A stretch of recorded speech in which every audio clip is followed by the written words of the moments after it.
누가복음 12장 22절에서 31절입니다.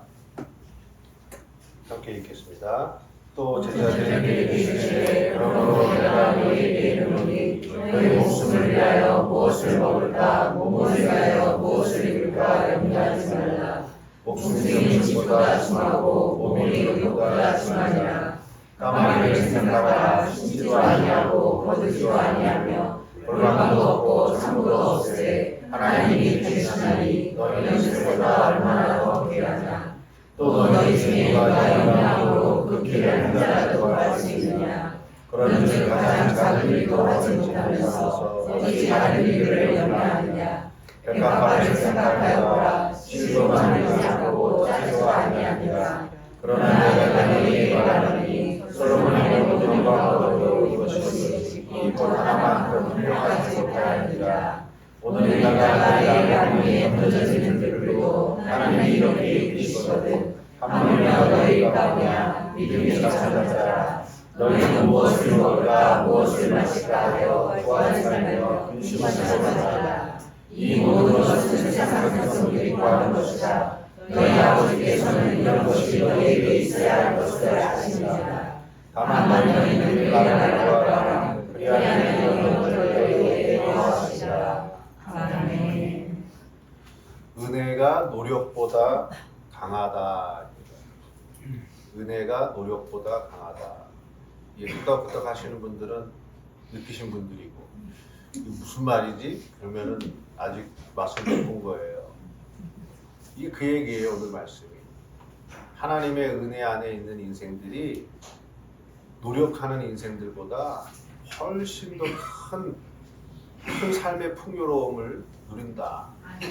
하나님을 아버지라고 부르는 자들, 그들은 하나님의 은혜에 기대어 살게 되면 먹을 거, 입을 거 하나님이 다 먹이시고 입히시지 않겠냐. 근데 세상 백성들은 뭐예요? 하나님을 아버지라고 부르지 않으니까 아버지에게 가난하죠. 아버지에게 얻을 게 없잖아요. 그러니까 누구를 의지하겠습니까? 자기 자신을 의지할 수밖에 없잖아요. 그러니까 그들은 은혜에 기대지 않고 뭐에 기대해 삽니까? 노력으로 살잖아요. 무엇을 먹을까 하고 쟁취하기 위해서 싸우고, 뭘 더 입을까? 내가 무엇을 먹느냐가 내 생명의 기반이다. 내가 어떤 옷을 잘 입고 다니는 게 내 존엄과 내 명예를 드러내는 근거다. 그래가지고 옷 사입는데 아주 목숨 걸잖아요. 예? 그 다음에 내가 얼마큼 소유했느냐가 내 존재의 기반이 여기에 있다. 그러니까 먹을 것과 입을 것과 소유, 생명과 자기의 존엄과 자기의 존재의 기반을 위해서 노력하고 피 터지게 고생하면서 살아가잖아요.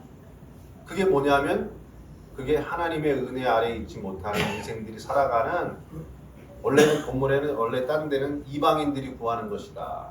하나님을 아버지의 은혜로 경험하지 못하는, 하나님께 부여하지 못하고 하나님께 거지 같은 인생들이 기댈 수밖에 없는 게 뭐냐면 결국은 자기의 노력밖에 없다 이거예요. 그러면서 까마귀하고 백합화 봐라. 쟤네가 자기의 생명의 존재 기반을 위해서, 자기의 존엄을 위해서 뭐 노력하고 애쓰고 소유가 있냐? 그런데 하나님이 먹히시고 입히시지 않겠냐? 그런데 뭘 걱정하냐? 네? 뭘 걱정하고 있냐 이거예요. 여러분 왜 걱정해요? 여러분 걱정하면은 뭐 머리카락이 자랍니까? 걱정하면은 음식이 생겨요? 갑자기 옷이 바뀌나요? 아니죠. 걱정하면은 옷하고 음식하고는 아무 영향 안 주는데 뭐만 망가져요? 내 몸뚱이만 망가지는 거잖아요. 그 목숨이 먹을 것보다 귀하고 몸이 의복보다 귀한데 먹을 것 의복에 집착하다 보니까 목숨이 망가지고 몸이 상하고 자기 존재 기반이 흔들린다 이거예요. 그런데 뭐하러 그렇게 걱정하고 근심하고 살아가는 그 인생 속에 살아가냐. 우리 집 앞에 제가 이렇게 딱 나가면 까마귀가 아니고 비둘기 집이 있어요. 처음에 2마리였는데 얘네가 조금 지나니까 뭐 4마리 되고, 얼마 전까지 7마리였는데 세상에 지금 9마리. 생육하고 번성해요 얘네가. 근데 그 기왓장 지금 되게 춥잖아요. 되게 추운데 그 기왓장을 들락날락 하면서 살아요. 근데 먹을 게 있나? 먹을 것도 없어요. 먹을 것도 없는데 그러면 우리 같으면은 근심하고 걱정하고 우울병 걸려가지고 대가리 숙이고 이제 부들기가 이러고 막 짜증도 내고 그래야 될 거 아니에요.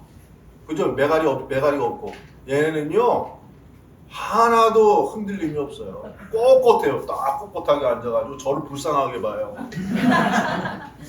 너는 왜 그렇게 사니? 왜? 얼마나 지조 있고 얼마나 우아하고 그리고 있다가 하늘로 평 날아가가지고 어디 갔다가 막 또 자유자적하다 돌아와요. 먹을 게 없을 텐데 영하 10몇 도 떨어졌는데 쟤네 그런데도 하나 걱정 없이 살아요. 그렇게 하나님이 소유도 없고 자기 존재 기반도 없는 까마귀와 백합화도 먹이고 입히시는데 너희들의 하나님을 아버지라고 부르는 너희들에게 그 모든 것들을 더하여 주시지 않겠느냐. 그러니까 인생의 주제가 뭘 먹을까 입을까 뭐 얼마나 더 소유할까가 아니라 인생의 주제를 바꾸라는 거예요. 예수님이. 하나님의 은혜를 입을 수 있는 삶의 패러다임으로 바뀌어라. 그럼 어떻게 해야 돼요? 먼저 그의 나라를 구하라. 먼저 그의 나라를 구하라. 여기서 그의 나라를 구한다. 마태복음에 그의 나라와 의를 구한다. 이게 무슨 하나님 나라를 위해서 열심히 일하는 또 율법으로 간 이 얘기가 아니에요. 내가 하나님 나라를 위해서 뭐 교회 가서 봉사하고 뭐 선교 많이 다니고 이런 게 하나님 나라를 구하는 게 아니라 하늘에 계신 우리 아버지여, 누가복음 11장에는 아버지여 이름이 거룩히 여김을 받으시오며 나라가 임하옵시며 그러죠. 그의 나라를 구한다는 것은 하나님을 내 아버지라고 부르게 되어서 아버지라고 부르게 되니까 뭐예요? 아버지 아들이 됐잖아요. 아들이 되면은 제일 중요한 게 뭡니까? 아버지의 이름이잖아요. 우리 아버지의 이름이 거룩히 여김을 받기를 진심으로 바라게 됐단 말이에요. 그러니까 아버지가 어디 있어요? 아버지가 여기 있잖아요. 그러니까 아버지의 뜻과 아버지의 통치 권세가 내게 이루어졌죠? 그죠? 그럼 나는 이제 내가 내 인생의 통치가 아니라 아버지가 내 안에서 나를 통치한단 말이에요. 그럼 내가 살고 죽고 하는 모든 문제가 다 누구에게 달려 있습니까? 아버지에게 달려 있는 거잖아요. 그 나라를 먼저 구하라는 거예요. 그 나라가 되기를. 우리의 인생의 주제가 내가 얼마나 많이 가졌느냐, 무슨 옷을 잘 입고 다니느냐, 얼마나 명예가 높았느냐가 아니라 내가 아버지 없이 태어난 인생이 우리는 아버지 없이 태어난 거예요.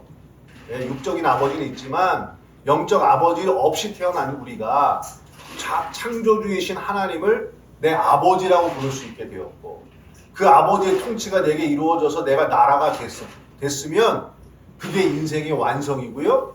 그게 우리가 이 세상의 목적이에요. 그렇게 되면 어떻게 됩니까? 하나님의 은혜 아래 거하는 인생이 된다. 그러면 더 이상 아무것도 염려하지 마라.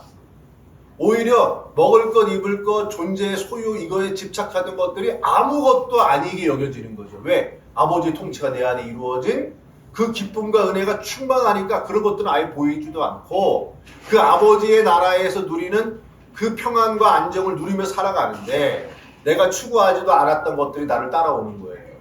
내가 달라고 하지 않았던 먹을 것들이 생기는 거예요.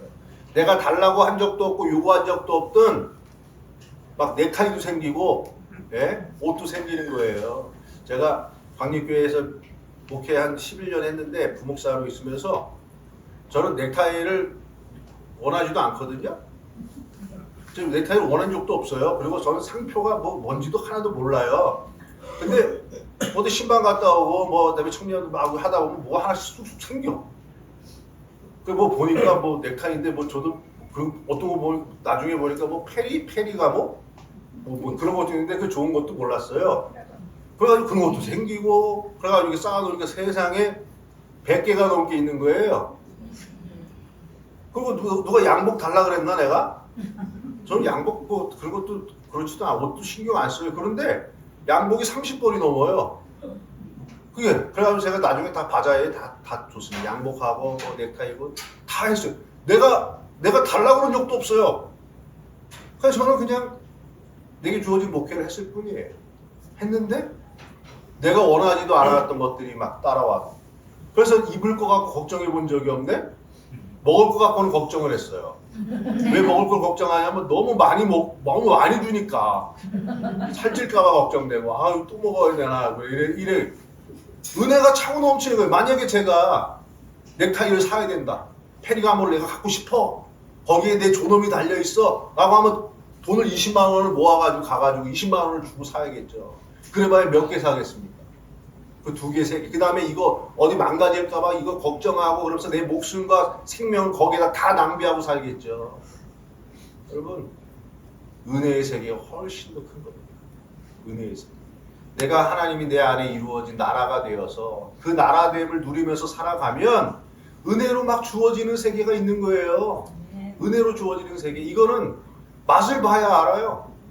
맛을 봐야 알아. 이거 맛을 보지 못하니까 내 인생의 내 존엄과 생명과 존재의 기반이 내가 어떻게 하느냐에 달려있다 이러고 살아가니까 다른 사람에게 상처도 주고 거짓과 속임수를 부리게 되고 온갖 탐심이 여기서 일어나는 거예요. 왜? 하나님이 준다고 생각 못하니까. 은혜로 얻는다고 생각 못하니까 온갖 탐심만 들어가는 거예요.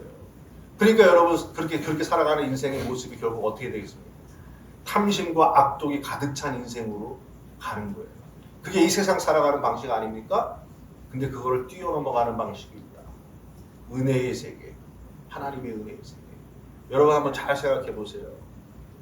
여러분 지금 내 이 몸이 노력으로 완성된 거예요? 은혜로 완성된 거예요? 여러분 오장육부가 제대로 자리 찾고 있죠? 네. 그죠? 태어날 때부터 그거 노력한 거예요? 은혜로 된 거예요? 눈이 정확히 2개가 여기 딱 박혀 있죠? 하나만 들어가 있어 봐, 하나. 근데 시야에 다 2개씩 딱 들어가 있고. 저는 콧구멍이 참 신기해요. 생각해보세요. 코를 이거보다 그냥 위에서 내려오면 편하잖아. 공기가. 그러니까 콧구멍이 위로 가 있으면 편할 것 같은데 생각해보면 비가 오면은 콧구멍으로 비가 들어가니까. 요거 기가 막히게 또 요렇게 또 희한하게 뭐 예쁘고 안 예쁘고는 있죠. 그거 노력해봐야. 근데 노력으로 코를 뒤집어가지고 살 수는 않을 거 아니에요. 은혜로 어떻게 이렇게 기가 막히게 생기냐. 귓구멍에 이렇게 또 귓바퀴가 있어가지고 사방팔방 들어오는 거 다 있고 여기 또 살짝 또 이렇게 비 막는 거 뭐 차양막? 이렇게 또 이렇게 탁 해갖고 비가 요로 흘러 들어오지 않게 이렇게 디테일한 것까지 그렇게 다 완성돼서 왔어. 이게 내 의도와 계획과 부모님의 합작품에 끊임없는 피나는 노력으로 만들어진 겁니까? 아니면 은혜로 된 겁니까? 은혜로 된 거죠. 지금 여러분 내 존재의 기반이 은혜에서 시작한 거예요. 모든 생명을 까마귀와 백합화를 입히시듯이 모든 사람들이 하나님 은혜를 주셨어요. 그건 뭡니까? 너의 인생의 관건은 내 생명과 너의 존엄과 내 존재의 기반은 너의 노력이 아니라 하나님의 은혜로부터 시작된 거란다. 그 은혜라는 걸 깨달아 알면 내 노력으로 내 인생의 목적을 내 노력에 두지 말고 탐심에 빠지지 말고 그의 나라와 그 일을 내 안에 이루어지기를 구하라. 그래야 이 모든 것을 더하여 주신다. 여러분이 태어난 그 원리 속에서 은혜를 깨달으시고 그리고 지금 살아가는 삶 속에서 나라를 내 안에 이루어지기를 구하고 가면 이 부족함 없이 충족하게 채워주시는 은혜를 꼭 맛보게 될 줄로 믿습니다. 기도하겠습니다. 하나님 감사합니다. 우리가 노력으로 이룬 것은 아무것도 없고 우리의 생명과 존엄과 우리의 존재가 하나님의 은혜로 된 것임을 고백합니다. 그런데 그 은혜를 알지 못하고 내 노력에 내 인생이 달려있다고 탐심에 빠지고 악독에 빠져가며 내 몸과 목숨을 상하게 만들어가는 어리석은 인생 되지 말게 하여 주시고 그의 나라가 내 안에 이루어지기를 원하나이다. 아버지의 통치가 내 안에 이루어지기를 원합니다. 그 부유함 속에 아버지에 대한 부유함 속에 그의 나라를 만끽하며 행복하게 살아갈 때 그 모든 것을 더하여 주시는 은혜를 체험하며 살아가는 주의 자녀들이 되게 하여 주옵소서. 예수님의 이름으로 기도했습니다. 아멘.